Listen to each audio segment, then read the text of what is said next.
Hello everyone and welcome to a brand new video. In this one, I'm going to be discussing the patch notes for the brand new update that just went live here in Call of Duty Vanguard. So of course guys, if you weren't already aware, a little bit earlier today on March 31st, 2022, a new update did end up going live in Vanguard, and interestingly enough, this particular update did end up doing quite a few weapon as well as attachment overhauls, overall improving the game. So that's what I'm going to be discussing in this one, and with that being said, if you guys want to enjoy at any given point in time, make sure you leave a like as well as subscribe. So with that all being said, let's actually dive right into it. So starting off right from the top, as you can see, we have the multiplayer section, and let's actually go over modes before we talk about weapons. So they go on to state, in the arms race mode, which is brand new in Vanguard, they state, the escort and eliminate UI elements will now properly update during the sudden death phase of a match. Additionally, they addressed an exploit that allowed players to become invulnerable after dying to fall damage. They also addressed an issue that caused buy station purchases to not subtract from the player's cash balance, as well as now players will no longer have an invisible weapon when the bioluminescence or steamer blueprints are equipped. So with that being said, now let's talk a little bit about ranked play, where they state, updated restrictions, the Skull Crusher has been restricted in ranked play and can no longer be equipped to loadouts. Okay, so that's pretty much it for the mode section. Now let's actually talk about the weapons, because this is where things get kind of interesting. As you can see, there are quite a few weapons, and more specifically weapon attachments, that did end up getting changed with this particular update. So let's actually break it down. So starting right from the top, let's talk about the Cooper Carbine, which is of course an assault rifle, and they state, for the 22-inch Cooper custom barrel, they increased ADS time. For the 8-inch ragdoll short barrel, they decreased recoil while firing, and for the 18-inch ragdoll G45 barrel, they decreased recoil while firing.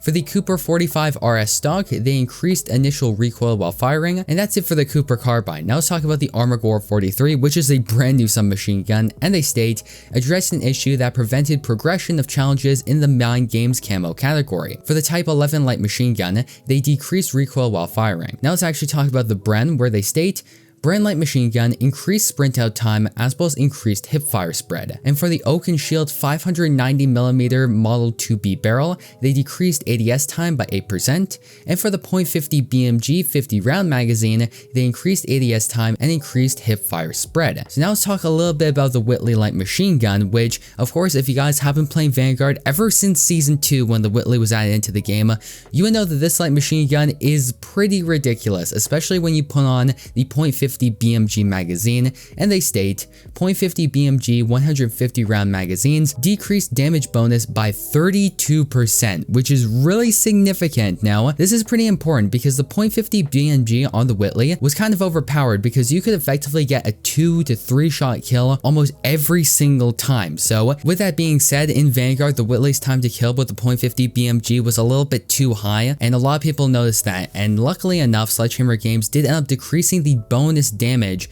by 32%, so hopefully the Whitley is going to be a little bit more in line with other weapons in the game. So now let's talk about the M1 Garand, which is of course a marksman rifle, and they decreased the ADS time, as well as for the 30-06 and 6.5 Sakura drum magazines, they increased the ammo capacity from 16 to 20.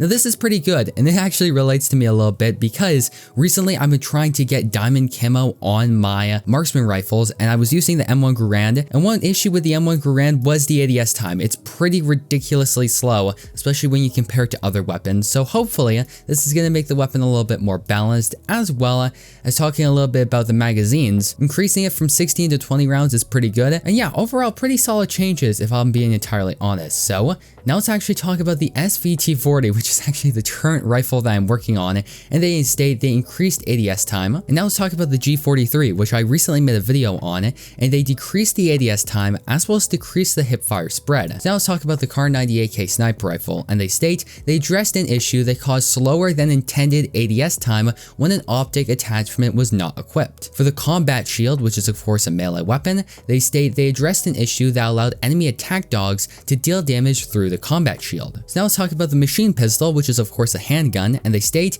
they decreased recoil while firing as well as decreased the hipfire spread. And finally, let's talk about perks, where they state engineer, they increased the visibility of highlighted enemy equipment and kill streaks. And finally, for user interface and experience for bug fixes, they state operators will now properly walk in the lobby while combat shield and pistol are equipped in the favorite loadout, as well as combat pacing and quick play filters selection will no longer be reset after returning to the main menu. And alright, so overall this was a pretty interesting update here in Call of Duty Vanguard. Of course, if I were to phrase it, this is kind of a weapon slash attachment overhaul update, just kind of balancing out the game a lot more, because of course before this update, Vanguard had some significant weapon tuning issues. For example, beforehand, the Whitley light machine gun with the .50 BMG was pretty overpowered, and before the previous update, the Bard with the .50 BMG was pretty overpowered as well as the Cooper Carbine. That thing was essentially a laser with a very fast time to kill, making it extremely powerful. And yeah, overall, I think this is pretty good. I think now as we head into the later stage of Season 2, approaching Season 3, I think some of the marksman rifles are going to be a little bit more usable in the game and are more competitive against other weapons like submachine gun sniper rifles and assault rifles. And also, as I stated, some weapons that have been a little bit more overpowered like the Whitley, Bar, and Cooper Carbine are going to be more in line with other weapons. And yeah, overall, I think this was a pretty good update. And if you guys haven't already, make sure you comment down below what are your thoughts on it. So yeah, guys, with that all being said, that's going to effectively wrap up today's patch note video. I hope you went on to enjoy it, and if you did, don't forget to leave a like on it down below, as well as subscribe and turn on post notifications, so that way you guys will not miss any of the latest and greatest Call of Duty news, class slips, intel, and so much more. So thank you once again for watching. I'm your host, Cooper Jungle, and I hope to see you in the next one.